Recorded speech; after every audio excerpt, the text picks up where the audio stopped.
मैं सतीश पारासर नवदय बखर YouTube channel के लिए आज हम भोपाल में हैं और भोपाल में के जाने माना एक नाम है पंडित बसंत बिल्लोरे जी। कई दिनों से उनसे मिलने का विचार चल रहा था लेकिन सौभाग्य नहीं मिल पाया। आज सौभाग्य से वो हमें प्राप्त है। आज हम उनसे कुछ कई विषय हैं, समाज के ऐसे अनेक विषय हैं जिन्हें हमें छूना है, जिसमें महासभा के चुनाव तो हैं, उसके अलावा भी बहुत से पंडिताई के विषय के होते हैं जिसमें हमें ज्ञान नहीं है, तो उस पर भी हम कुछ चर्चा करेंगे। तो नमस्कार साहब। नमस्कार। आप ऐसी बसंत बिल्लोरे जी। तो साहब आप पूरा अपना पहले तो परिचय दीजिए। नर्मदे हर। मैं पंडित बसंत बिल्लोरे, मूल निवासी सिराली हरदा, पिता श्री बालकृष्ण जी बिल्लोरे।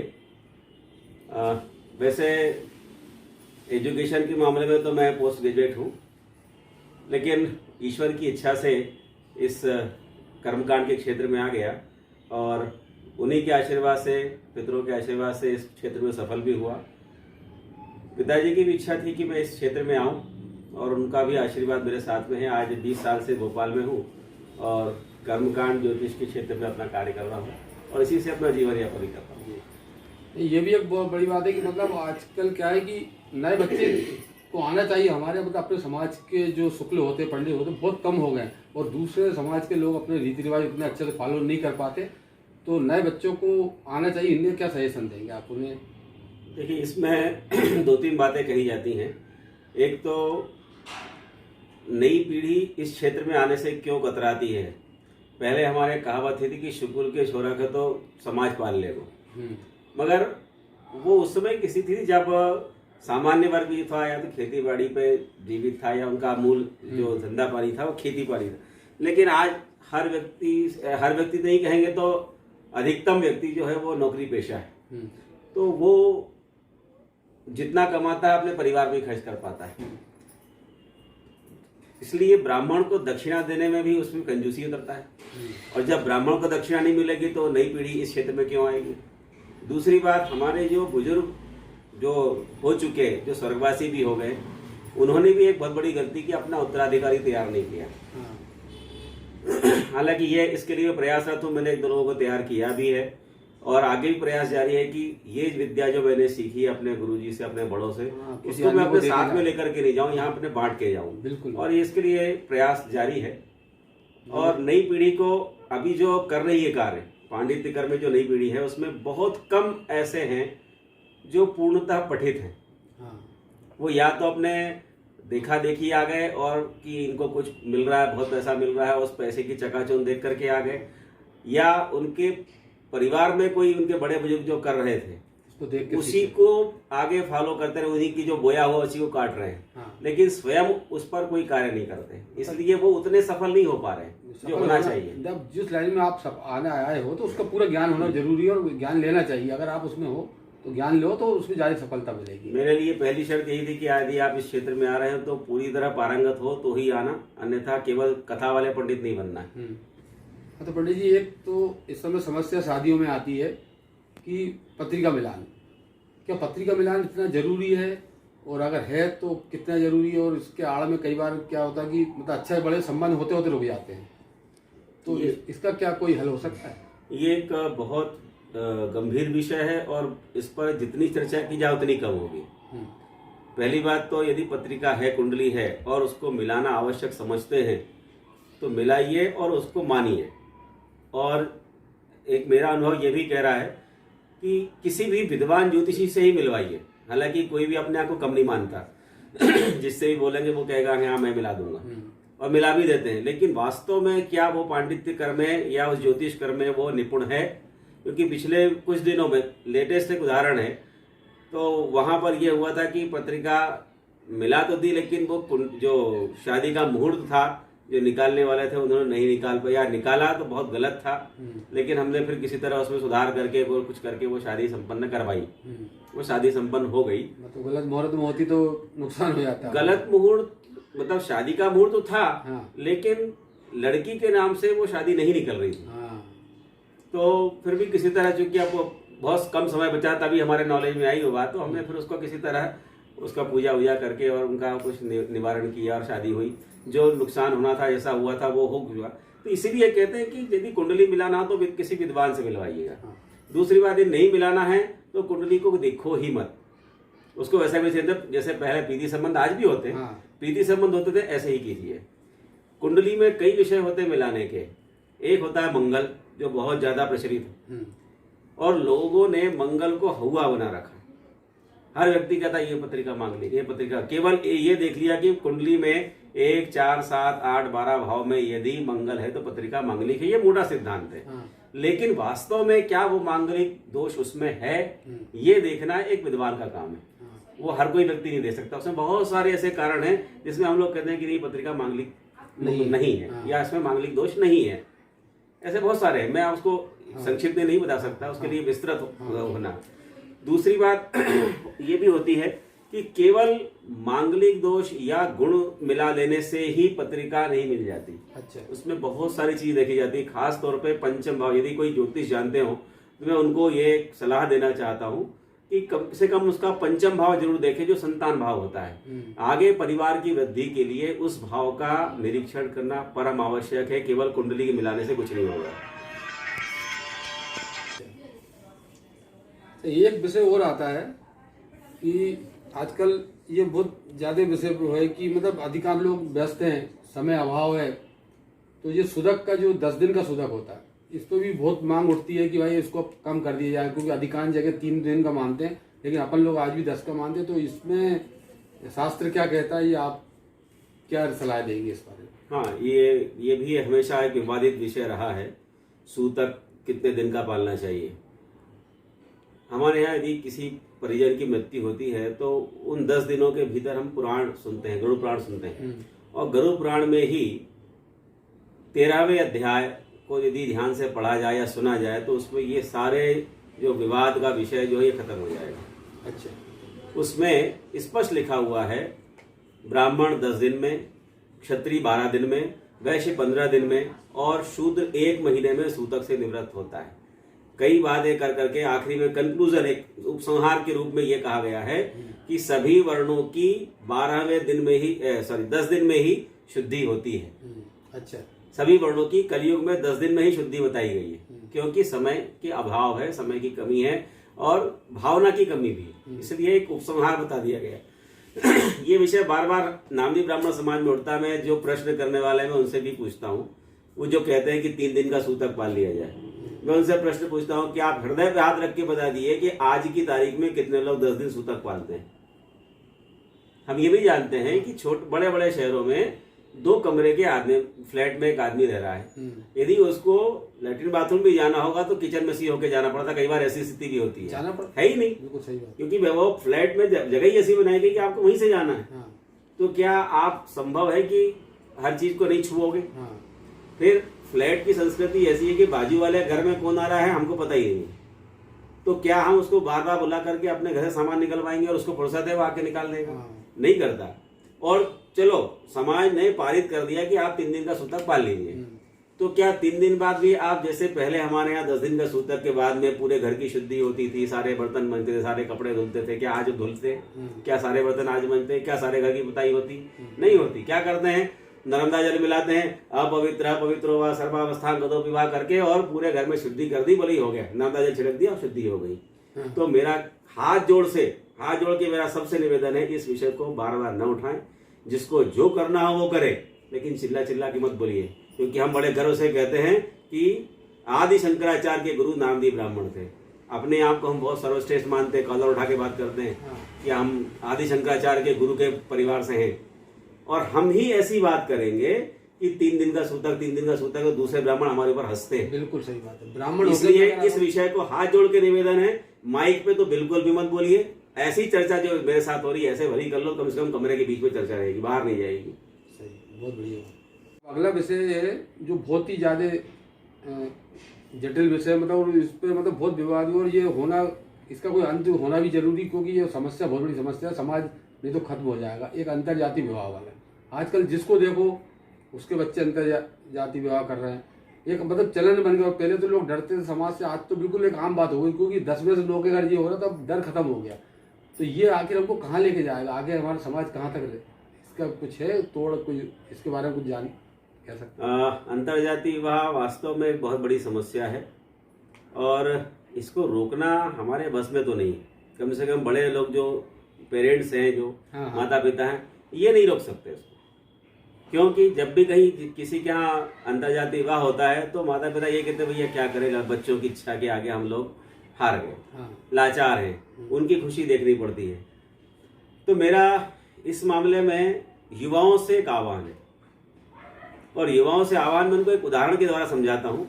अंतर्जातीय विवाह आप करिए और कई लोग तर्क देते हैं, और एक बात बता दूं, सबसे पहली बात, जहां तर्क शुरू होता है आध्यात्म खत्म हो जाता है, और जहां आध्यात्म शुरू होता है तर्क खत्म हो जाता है। यानी तर्क और आध्यात्म एक साथ नहीं चलते।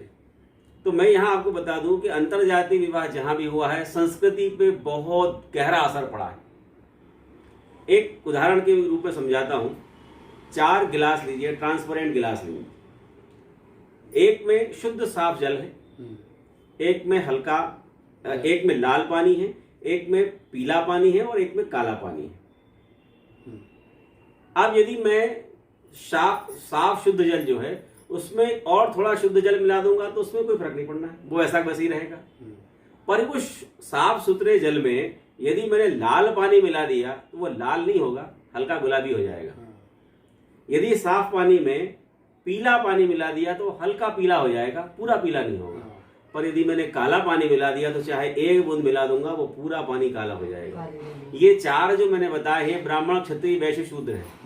यदि ब्राह्मण में ब्राह्मण की संस्कृति मिलेगी तो कहीं कुछ नहीं होगा, लेकिन यदि क्षत्रिय उसमें मिल गया तो उसमें थोड़ा क्षत्रियता के गुण आ जाएंगे।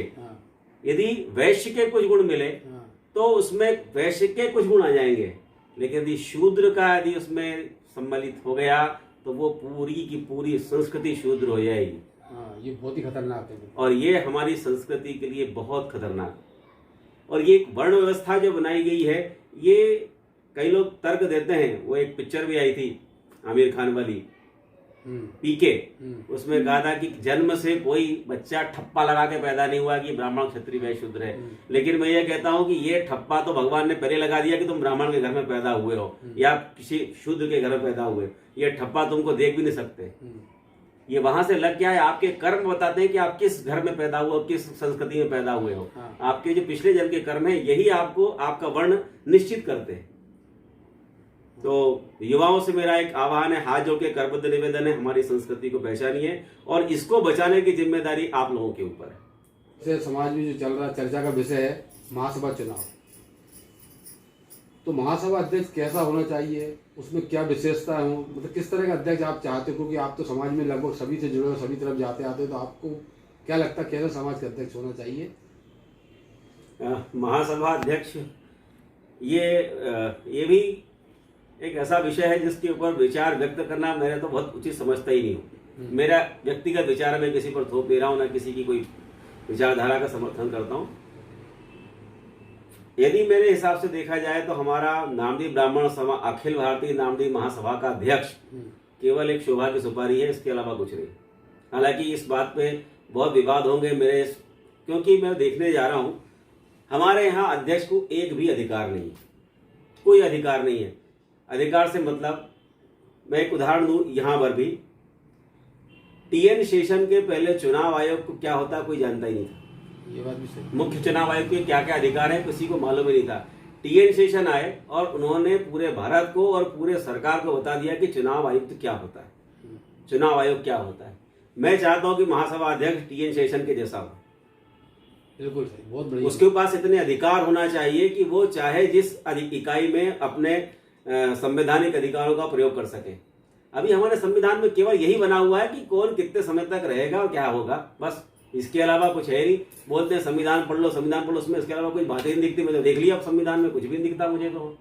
यही दिखता है कि हाँ इतने समय तक रहेगा, इकाइयां ऐसे ऐसे चुनाव कराएं। लेकिन क्या यदि इकाई चुनाव नहीं करा रही है तो क्या महासभा अध्यक्ष को अधिकार है कि उस इकाई का चुनाव रद्द कर दे या वहां अपने हिसाब से कोई दूसरी इकाई बैठा सके? मतलब कोई अधिकार नहीं है, उसके पावर बहुत पावर ही नहीं है उसके पास। वो केवल, दूसरी बात, मेरे पिताजी इस समय 90 वर्ष की अवस्था में चल रहे हैं। उनसे जब मेरी चर्चा हुई थी तो वो कहते थे, उन्होंने बताया मुझे कि एक अघोषित हमारे यहाँ परंपरा थी कि जिस क्षेत्र में निमाड़, मालवा, भुवाना, विदर्भ, जहां भी, जो विदर्भ में तो खैर हुआ ही नहीं, निमाड़, मालवा, भुवाना में ही सम्मेलन हुए हैं, अधिवेशन हुए हैं।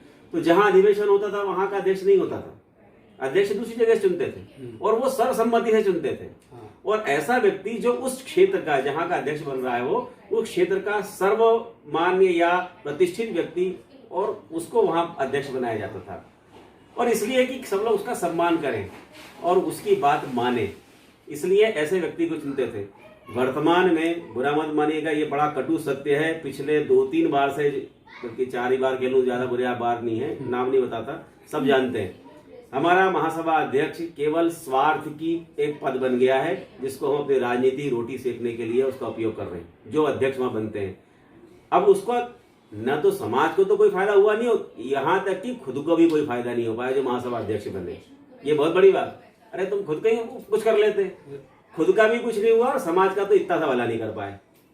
मेरा तो यही सोचे कि राजनीति से दूर हो, जो समाज को समय दे पाए वो अध्यक्ष ज्यादा अच्छा होता है। समय देने वाला जरूरी है। समय, अगर आप राजनीति के लिए समय है और समाज के लिए समय तो ठीक है, वरना सिर्फ राजनीति व्यक्ति हमारे लिए काम का नहीं है। ये कहा कि समाज में राजनीति मत लाओ, राजनीति में समाज को ले जाओ। हमारे कई बार राजेंद्र बिंदोरे जी कई बार व्हाट्सएप पे लिखते भी हैं कि समाज में राजनीति मत लाओ, राजनीति में समाज को ले जाओ। यानी हमारे समाज से ऐसे व्यक्ति को चुना जाए जो राजनीति में जाके दखल करे या वहां से अपने समाज को कोई फायदा पहुंचा सके। और दूसरी बात, ये निमाड़, मालवा, भुवाना की जो बात चल रही है, इन सबसे हट करके कोई ऐसा सर्वमान्य व्यक्ति क्यों नहीं चुन सकते। ये चुनाव जब भी होगा 2 पक्ष बनेंगे, एक पक्ष एक विपक्ष। जो हारेगा वो उसका हमेशा विरोध करेगा, चाहे वो अच्छा करता रहे। लेकिन यदि सर्वमान्य होगा, हमने सर्वसम्मति से चुन लिया किसी को, तो हम सब उसके साथ में हैं, जैसा भी होगा। चुनाव नहीं होना चाहिए, ये मेरा व्यक्तिगत विचार। चुनाव के मैं पक्ष में कभी चुनाव की जगह सर्वमान्य व्यक्ति को सर्वसम्मति से चुना जाए और सभी क्षेत्रों को एक बार प्रतिनिधित्व मिले तो क्या बुरा है भाई। एक ही क्षेत्र को लगातार ना दे, सभी क्षेत्रों को प्रतिनिधित्व मिलता रहे। एक सामान्य वो होती है कि यदि एक बार वहां से है तो दूसरी बार इधर से। ये जो भौगोलिक स्थिति बनाई गई है, ये इसीलिए बनी है कि भाई हर क्षेत्र का लोगों को प्रतिनिधित्व मिलता रहे और वहां से भी उनको सम्मान मिलता रहे, इसलिए करते हैं। अच्छा, अब अंत में आप समाज को कोई संदेश देना चाह रहे हैं या आपके मन में कोई बात रह गई हो जो आप कहना चाहते हो तो कृपया वो। ये जो अभी अपन चर्चा कर रहे थे निमाड़, मालवा, भुवाना की, और इसी संबंधित एक चर्चा और होती है भोपाल में मिलन संस्था। बड़ा विवाद होता है उस पर भी, जब बार बार जब भी विषय उठता है तो मिलन संस्था के जो सदस्य हैं उसका विरोध करते हैं, दूसरे लोग उसका विरोध करते हैं। मेरा एक व्यक्तिगत विचार है कि मिलन जैसी संस्था तो हर शहर में होनी चाहिए, हर क्षेत्र में होनी चाहिए। क्यों होनी चाहिए भाई? मैं अपने घर का यदि विकास कर रहा हूँ, अपने घर के सदस्यों को यदि कोई सहायता कर रहा हूँ, तो उसमें किसको क्यों बुराई होनी चाहिए? करो ना। बस ये है कि मैं दूसरे की बुराई नहीं करूं। यदि मिलन संस्था अपने निमाड़ के क्षेत्र में रहने वाले लोगों का सहायता करती है, उनके लिए, उनकी भलाई के लिए कोई काम करती है तो करें। भुवाना के लोग भुवाना के लोगों की सहायता करते हैं तो करें। लेकिन प्रश्न यही है कि उन दोनों या ऐसी कोई भी संस्था हो, दोनों से मतलब नहीं, जो भी संस्था ऐसी बने वो हमारी महासभा या हमारे जो इकाई है उससे संबद्ध हो, उससे अलग ना हो। यदि मिलन संस्था भी है तो यह नर्मदा जयंती मिलके मनाओ, कोई बुराई नहीं, आप साथ में आइए, सब लोग करिए। इंदौर में है, मालवा के लोग अलग बना सकते हैं, निमाड़ के अलग बना सकते हैं, भुवाना के अलग बना सकते हैं। मतलब क्या ऐसा लगना नहीं चाहिए कि समाज टूटन पे, समाज टूटना नहीं। हम अपने क्षेत्र के लोगों का विकास करें, उनकी भलाई के लिए काम करते रहे, इसलिए छोटी छोटी संस्थाएं बनती। भाई ऐसे एक ये पूरा भारतवर्ष है, उसमें समय समय मांग उठती है कि एक राज्य और बनाया जाए। मध्य प्रदेश के 3 टुकड़े कर दिए, बिहार के टुकड़े कर दिए। क्योंकि उस क्षेत्र का विकास अवरुद्ध हो रहा था, तो वही इतना क्षेत्र अलग कर दिया, इसका विकास तो अपने करते रहो। लेकिन वो भारतवर्ष से अलग नहीं है, भारतवर्ष में ही जुड़ा हुआ है। इसी प्रकार हम भी अपनी संस्थाएं अलग अलग क्षेत्र में बनाते रहे, कोई दिक्कत नहीं। लेकिन पूरे जो अखिल भारतीय नामदेव महासभा है उससे संबद्ध रहें और उसके अंतर्गत ही अपना कार्य करें। हाँ, मतलब आप अपने क्षेत्रवासियों को मिलकर एक संगठन बनाओ, खूब विकास करो, लेकिन ऐसा कहीं नहीं महसूस हो कि आप समाज से अलग हो, और सब। और जब भी मिलो तो आपस में कम से कम ऐसा नहीं हो कि आंख देख करके आंख फैली जाए, ऐसा नहीं हो। प्रेम से मैं बताऊं, मैं तो पांडित्य कर्म करता हूं। मेरे तो यजमान सब दूर के हैं, निमाड़ के भी हो, भुवाना के हो, मालवा के हो, सब दूर के। मैं सब जगह जाता हूं, सबसे प्रेम से मिलता हूं और वे सब भी मुझसे उतने ही प्रेम से मिलते हैं, क्योंकि मैंने कभी किसी में ये भेदभाव नहीं किया कि निमाड़ वाला है तो उसके घर नहीं जाऊंगा या भुवाना वाला है तो उसी के घर जाऊंगा। ऐसा कुछ नहीं हुआ। काम भी मेरा वही है, जाता हूँ और सबसे प्रेम से मिलता हूँ और सब मिलते हैं। ठीक है साहब, नमस्कार। तो ये थे हमारे पंडित बसंत बिलोरी जी।